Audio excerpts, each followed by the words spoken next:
خزاں کے گرتے پتوں کو حقیر مت سمجھنا، کیونکہ انہی پتوں کے گرنے سے بہار آتی ہے۔ خود پہ یقین ہونا چاہیے، سہارے ہی تو بے سہارا کرتے ہیں۔ بزرگوں سے سنا ہے، اگر سنو کہ پہاڑ اپنی جگہ سے ہل گئے ہیں تو یقین کر لینا، مگر کسی کی فطرت بدل گئی ہے تو اس کا یقین کبھی مت کرنا۔ عادت بدل سکتی ہے، فطرت نہیں۔ غلط پاس ورڈ سے تو موبائل کا لاک بھی نہیں کھلتا صاحب، غلط اعمال سے جنت کا دروازہ کیسے کھلے گا؟ طوفان کی آمد سے پہلے گھڑیال کی ٹک ٹک بند ہو جاتی ہے، پرندے سیم کر خاموش ہو جاتے، قلم کچھ لکھنے سے رک جاتا۔ سیاست میں یا سائیکل پر کسی بھی سمت نکل جائیں، آپ کو ہوائیں ہمیشہ مخالف ہی ملیں گی۔ کچھ رشتے چھین کی طرح ہوتے ہیں، ادھر ختم ہوئے ادھر الحمدللہ پڑھ لی۔ ہر شخص کے اندر ایک بڑا آدمی ہوتا ہے، کسی کو اپنے آپ کو چھوٹا نہیں سمجھنا چاہیے۔ ہر ایک کے اندر اپنے اپنے انداز سے بڑا بننے کی صلاحیتیں سوار ہوتی ہیں۔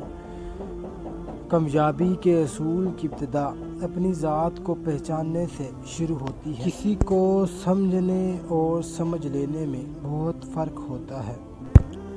گفتگو احتیاط سے کیجیے، آپ کی باتیں آپ کے والدین کی تربیت کا عکس ہوتی ہیں۔ کاش لوگ سمجھ جائیں، رشتے ایک دوسرے کا خیال رکھنے کے لیے بنائے جاتے ہیں، ایک دوسرے کا استعمال کرنے کے لیے نہیں۔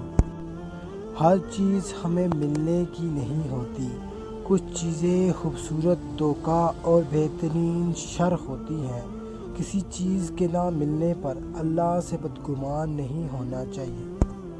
محبت کی گنتی 2 سے شروع ہوتی ہے اور 2 پہ ختم۔ اگر ایک کم ہو جائے تو پاؤں کے نیچے سے زمین نکل جاتی ہے، اور اگر ایک زیادہ ہو جائے تو دل سے یقین نکل جاتا ہے۔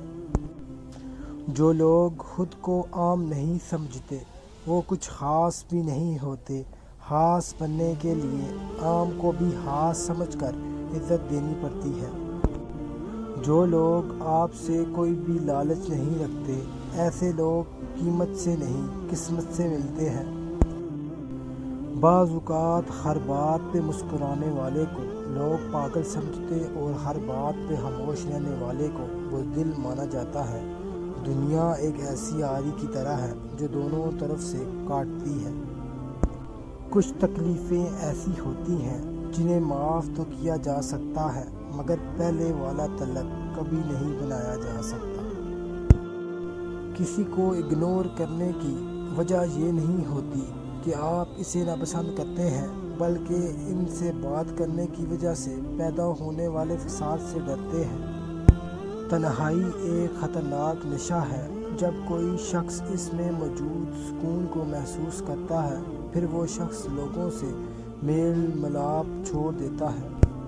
جب بھی غلطی کا احساس ہو تب ہی معافی مانگ لیا کرو، زندگی ہر بار شب برات تک پہنچنے کا موقع نہیں دیتی۔ تم ایسے انسان کے پیچھے مت جاؤ جس نے تمہاری طرف سے منہ پھیر لیا ہو، نتیجے میں تم خود کو ہی تباہ کرو گے۔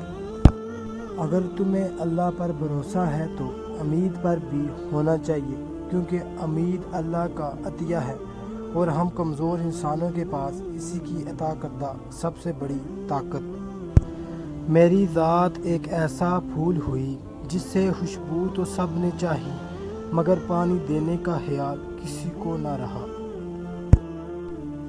زندگی گزر گئی سب کو خوش کرنے میں، جو خوش ہوئے وہ اپنے نہ تھے، وہ جو اپنے تھے وہ کبھی خوش نہ ہوئے۔ کسی کو ذلیل کرنے سے پہلے خود ذلیل ہونے کے لیے تیار رہیں، کیونکہ اللہ کا ترازو صرف انصاف تولتا ہے۔ چاقو، خنجر، تیر اور تلوار لڑ رہے تھے کہ کون زیادہ گہرا زخم دیتا ہے۔ الفاظ پیچھے بیٹھے مسکرا رہے تھے۔ کسی کو اپنی زندگی میں بہت اہمیت دینے سے پہلے اپنی اہمیت بھی ان کی نظر میں جانچ لینی چاہیے۔ ان لوگوں سے خود ہی کنارہ کشی اختیار کر لیں جو آپ کو اپنی ضرورتوں کے تنازع میں رکھتے ہیں، اور جب آپ ان کی کوئی بات نہ پوری کر پائیں تو وہ آپ کا خلوص آپ کے منہ پر دے مارتے ہیں۔ کسی کو اپنی زندگی میں بہت اہمیت دینے سے پہلے اپنی اہمیت بھی ان کی نظر میں جانچ لینی چاہیے۔ زیادہ پاس مت آنا۔ میں وہ تنہا خانہ ہوں جس میں شکست خواہشوں کے ان گنت اسباب بستے ہیں، جو آدھی شب تو روتے ہیں پھر آدھی رات ہنستے ہیں۔ ہم کسی کے دل میں جھانک نہیں سکتے، یہ نہیں جان سکتے کہ کون ہمارے ساتھ کتنا مخلص ہے، لیکن وقت اور یہ جلد ہی یہ احساس دلا دیتے ہیں۔ ان لوگوں سے خود ہی کنارہ کشی اختیار کر لیں جو آپ کے اپنی ضرورتوں کے تنازع میں دیکھتے ہیں کہ جب آپ ان کی کوئی بات نہ پوری کر پائیں تو وہ آپ کا خلوص آپ کے منہ پہ دے مارتے ہیں۔